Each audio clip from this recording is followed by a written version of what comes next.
চটপটি মানেই জিভে জল আনা অনুভূতি। বিকেলের নাস্তায় যদি এক বাটি চটপটি হয় তাহলে তো আর কথাই নেই, এ যেন মেঘনা চাইতেই জল। চটপটি পছন্দ করে না এমন মেয়ে হয়তো খুঁজে পাওয়া কষ্টকর।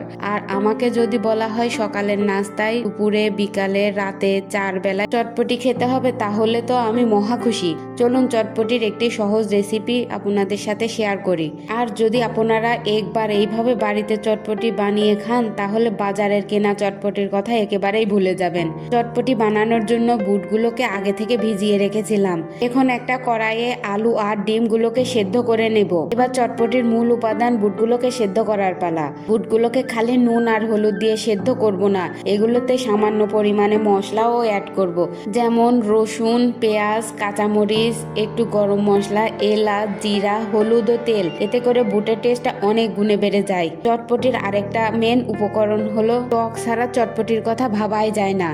আর এই টকটা যদি হয় অনেক টেস্টি আর সবার থেকে আলাদা তাহলে তার কথাই নেই। তেঁতুলের টক বানানোর জন্য তেঁতুলটাকে 10 মিনিট আগ থেকে ভিজিয়ে রেখেছিলাম। এখন তেঁতুল থেকে তেঁতুলের পাল্পগুলোকে আলাদা করে নিব।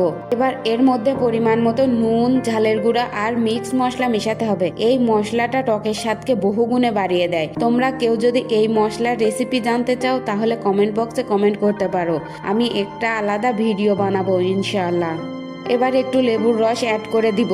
এবার এক এক করে আলু, শসা, পেঁয়াজ, কাঁচা লঙ্কা সবকিছুকে আলাদা করে কেটে নিব। এবার পরিবেশনের পালা। এক এক করে রান্না করা বুট, আলু, শসা কুচি, কাঁচামরিচ, পেঁয়াজ, টক ও উপরে গ্রেটার দিয়ে গ্রেট করে ডিম দিয়ে দিব। এবার চলো টেস্ট করে দেখি কেমন হয়েছে। তোমরা চাইলে এভাবে একবার বাড়িতে চটপটি বানিয়ে দেখতে পারো। আমি গ্যারান্টি দিয়ে বলতে পারি যদি কেউ এইভাবে চটপটি বানিয়ে খায় তাহলে তার আর অন্য কোনো চটপটি মুখে তুলতেই মন চাইবে না। আজ এ পর্যন্তই। আল্লাহ হাফেজ।